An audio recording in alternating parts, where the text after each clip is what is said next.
Hayır, yeni başlıyor.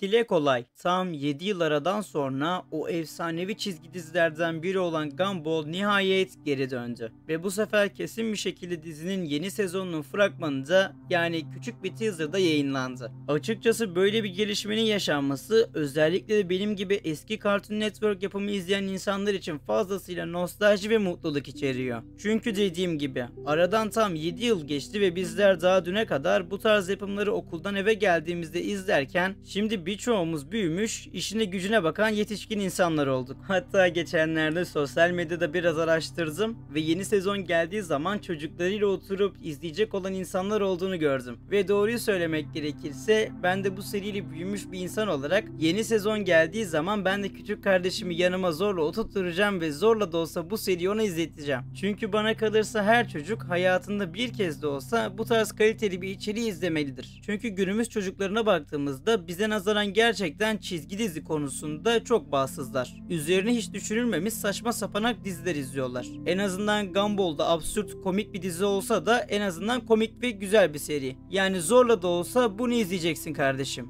Kaçışın yok. Dediğim gibi sosyal medyada böyle bir araştırma yaptım ve açıkçası bu beni fazlasıyla duygusallaştırdı. Çünkü dediğim gibi Gumball bizim çocukluğumuzun çizgi dizilerinden biri ve ilk çıktığı dönemleri çok iyi hatırlıyorum. Hatta ilk izlemeye başladığım zamanları da daha dün gibi hatırlıyorum. Açıkçası yeni sezonun fragmanını da ilk gördüğümde aradan bu kadar zaman geçtiğini bile fark etmemişim. Bu videoda sizlerle birlikte Gumball'un yeni sezonu hakkında biraz konuşacağız. Evet, bu video biraz geç geldi, bunun farkındayım çünkü fazla aceleye getirmek ve kötü bir iş yapmak istemedim. Elimden geldiğince sizlere yeni sezon hakkında ilk düşüncelerimi ve izlenimlerimi paylaşmak istiyorum. Ancak videomuza geçmeden önce like atmayı, kanalımıza abone olmayı ve bildirimler butonuna basmayı unutmayalım. Ayrıca bana ve kanalıma destek olmak adına videolarımıza hype puanı gönderebilirsiniz. Evet, eğer hazırsanız hemen videomuza geçelim.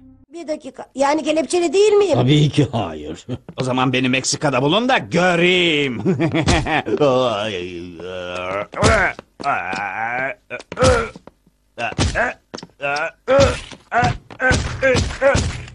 Öncelikle benim dikkatimi çeken şeylerden biri elbette serinin kaldığı yerden devam etmesi oldu. Evet, yanlış duymuyorsunuz. 6 sezonun direkt olarak devamını anlatan bu yeni sezon aslında yeni bir seri olmayacak. Eski serinin direkt olarak devamını anlatacak ki bu gerçekten çok önemli çünkü bildiğimiz gibi Cartoon Network yapımları genellikle uzun bir aradan sonra eski bir yapıma devam edecekse genellikle eski yapımların reboot'unu yapıyordu. Hatta bu duruma en iyi örnek olarak Ben 10 Reboot ya da Teen Titans Go Reboot gibi yapımları sayabiliriz. Ve çoğu kişi zaten bu yapımları pek sevmiyordu. Baktığımızda aradan bu kadar zaman geçmesine rağmen seriyi kaldıkları yerden devam ettirmeleri oldukça mükemmel bir gelişme. Çünkü böyle yaparak hem yarım bıraktıkları hikayeye devam edecekler hem de yeni izleyicilerin yanı sıra eski izleyicileri de ekrana bir şekilde kitlemeyi başaracaklar. Ve bunu yine söylüyorum, farkındayım, ancak bu gayet mükemmel bir gelişme. Öte yandan animasyon kalitesinin hiçbir şekilde düşmemesi çok önemli bir etkendi. Zaten baktığımız zaman karakterlerin tasarımı eski tasarımlarına birebir benziyor. Ve bu gerçekten diğer güzel gelişmelerden biri. Ama beni bir Türk olarak en çok mutlu eden şey ne diye sorarsanız elbette eski Türkçe dublajın aynısını serinin devamında kullanıyor olmaları. Evet, yanlış duymuyorsunuz. Eski seslendirme kadrosu en azından şimdilik gördüğümüz kadarıyla Darwin ve Gumball'un seslendirmeni eski seslendirmenlerle birebir aynı. Açıkçası şunu net bir şekilde söyleyebilirim. Biz Türkler yabancı bir dizi ya da filmi izliyorsak genellikle Türkçe dublaj izleriz çünkü bizim dublaj konusunda ne kadar gelişmiş bir ülke olduğumuz aşikar. Yani şimdi ülkemizin gerçekten dublaj konusunda çok başarılı olduğunu söyleyebilirim. Baktığımızda ilk sezondan 6. sezona kadar sürekli aynı sesleri duyduğumuz için ister istemez Gumball ya da Darwin gibi karakterleri başka bir sesle duymak bizleri kötü etkilerdi. Ama dediğim gibi seslendirme sanatçıları en azından Darwin ve Gumball'un seslendirmenleri birebir aynı. Ve bu da diğer güzel gelişmelerden biri. Yani adamlar hiçbir şekilde bizim eskiden keyif aldığımız hiçbir şeyi değiştirmemişler. Birebir ne varsa olduğu gibi devam ettirecekler. Elbette bu da çok önemli bir şey. En azından bizim ülkemizde olan izleyiciler için seriye devam edebilme açısından bu durum ve gelişme gerçekten çok önemliydi. Öte yandan dikkatimi çeken diğer bir konuysa elbette serinin adının değişmiş olması. Elbette eski serinin adıyla 7. sezonda göreceğimiz serinin adı az da olsa farklı olabilir ama ben arada çok fazla bir fark göremedim. Sosyal medyada biraz araştırma yaptım. Bazı insanlar bu gelecek olan 7. sezonu alternatif bir evrende geçebilir mi acaba düşüncesiyle düşünmüşler. Ancak ben öyle olacağını sanmıyorum.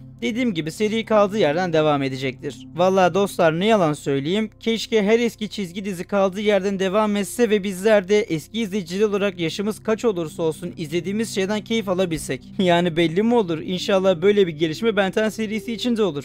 Elbette zor bir ihtimal ama yine de Allah'tan istiyoruz. Şimdilik teaser'da çok bir olay yoktu. Sadece ana karakterlerimiz olan Gumball ve Darwin'i bizleri hızlı bir şekilde gösterdiler. Ancak çok yakın bir zamanda daha detaylı bir 7. sezon fragmanı elbette bizlerin karşısına çıkacaktır. Ben şu ana kadar genel olarak Gumball'un 7. sezonundan hiç olmadığım kadar umutluyum ve mutluyum. Tüm bunların yanı sıra yeni sezonun da pek çok platformda izlenebileceği söyleniliyor. Yani ben biraz araştırma yaptım. Yeni gelecek olan sezon Hulu'da, Cartoon Network'te ve sanırım Netflix gibi platformlarda yayınlanacakmış. Açıkçası Cartoon Network'te yayınlanırsa ben eskisi gibi Cartoon Network fanı olabilirim. Alem ya da çevremdekiler ne derse desin ben izlerim arkadaş. Zaten hatırladığımız kadarıyla Gumball kesin bir şekilde final yapmamıştı ve seriyi uzun bir aradan sonra devam etmeleri bence çok önemli bir karardı. Özellikle serinin üzerinde çok ciddi değişiklikler yapmadan ve bizim göz zevkimizi bozmadan devam etmeleri benim için tam not aldırdı. Zaten biliyorsunuz Gumball çok absürt ve komik bir evren, ciddi bir evren değil. Yani eskisi gibi cıvıl cıvıl karakterlerin olduğu, aksiyonun, maceranın, absürtlüğün, komedinin ve zaman zaman da saçma sahnelerin yer aldığı bir seri bizlerle birlikte olacak. Dediğim gibi dostlarım,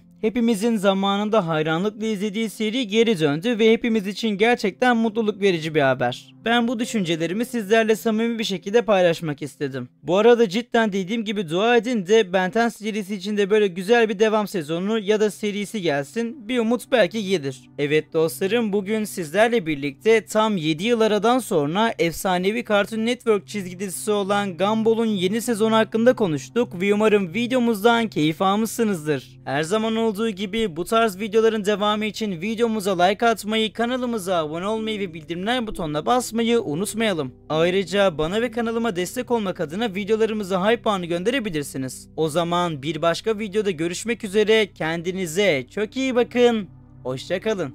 Bu taşla tavuk budu arasında hiçbir fark yok. Hadi gel onu yiyelim. Dairesel tavuk butlarının tadı taş gibi. Endişelenme dostum. Etrafta dairelerden oluşan bir sürü şey var. Zaten